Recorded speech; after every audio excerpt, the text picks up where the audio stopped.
Polytechnic ખાતે આવવાનું મુખ્ય કારણ સૌથી પહેલા તો સીસીટીવી કેમેરા કાર્યરત નહોતા, જેની મને જાણ થતા અમે તમામ અહીં આવ્યા. તો અહીં આવતા અમને ખબર પડી કે આવી બે પેટીઓ અંદર જતી હતી. એટલે ત્રીજી પેટી અત્યારે મતદાન તો પતી ગયું ગઈકાલે, હમણાં કઈ નવી પેટીઓ જાય છે. એટલે જોતા અમે આ ખોલાડાયું. હવે જેવી અમે આ પેટી પકડી, એ પેટીની સાથે આવનાર જે કર્મચારી હતા અમે જોઈએ છે એમાં ગાયબ થઈ ગયા. એટલે અમને શંકા વધારે ગઈ. એટલે અમે ખોલીને જોયું તો એમાં નવા ને નવા તાળા, સીલ મારવાની તમામ સામગ્રી. હવે અમે એમને પૂછ્યું કે અત્યારે તમે આ પેટી કેમ લઈ જાઓ છો?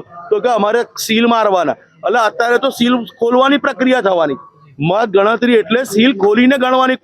તો તમે આ નવા તાળા પાછા કોને મારવા લઈ જાઓ છો? એટલે અમને 100% શંકા છે કે આ એ જ બૂથ છે જેમાં 100% મુસ્લિમ બૂથો કે જેમાં 100% વોટિંગ કોંગ્રેસ તરફી થયું છે. એ જ પેટીઓ બદલવાના ફિરાકમાં હતા. અને આ પકડતાની સાથે એ જે કર્મચારીઓ જે હતા એ ગાયબ થઈ ગયા.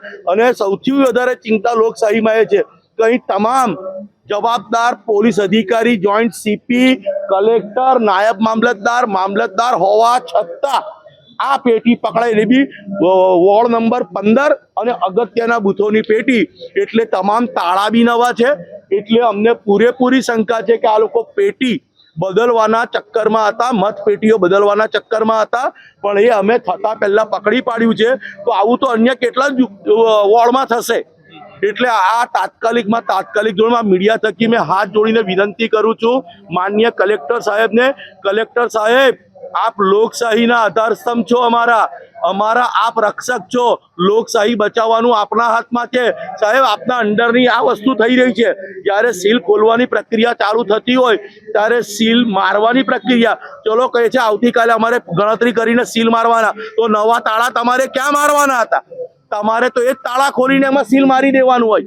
એટલે આ અત્યારે ખૂબ જ ખરાબ ગતિવિધિ થઈ રહી છે. તમે જોઈ શકો છો અહીંથી ગણીને 10 થી 15 મીટરની અંદર જ તમામ પોલીસ અધિકારીઓ છે, પણ કોઈ પણ આ વાતની ગંભીરતાની નોંધ નથી લીધી.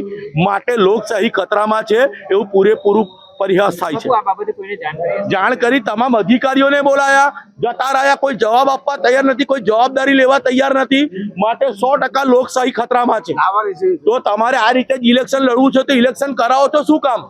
નહીં તો બી તમે ઉમેદવારોને ઉચકી લો છો. અને મામલતદાર બી જુએ છે કે હાઈજેક કરીને લાયા છે, મામલતદાર કોઈ એક્શન લેતા નથી. તો તમે તો ઉમેદવારી પત્ર ભરતાની સાથે જ તમે લોકશાહીનું હનન કર્યું છે. હવે જ્યાં મત ગણતરી કલેક્ટરના અંડરમાં હોય, મોટા પોલીસ અધિકારીઓના અંડરમાં હોય, ને આ રીતે ખુલ્લેઆમ તાળાને સીલ લઈને જતા અધિકારી બી પેટી મૂકીને રસ્તા વચ્ચે ગાયબ થઈ જતા હોય, એટલે 100% દયા ખુદ તો બી ગરબડ હે. માટે તાત્કાલિક આનો ગુનો નોંધાઈને તપાસ થવી જોઈએ.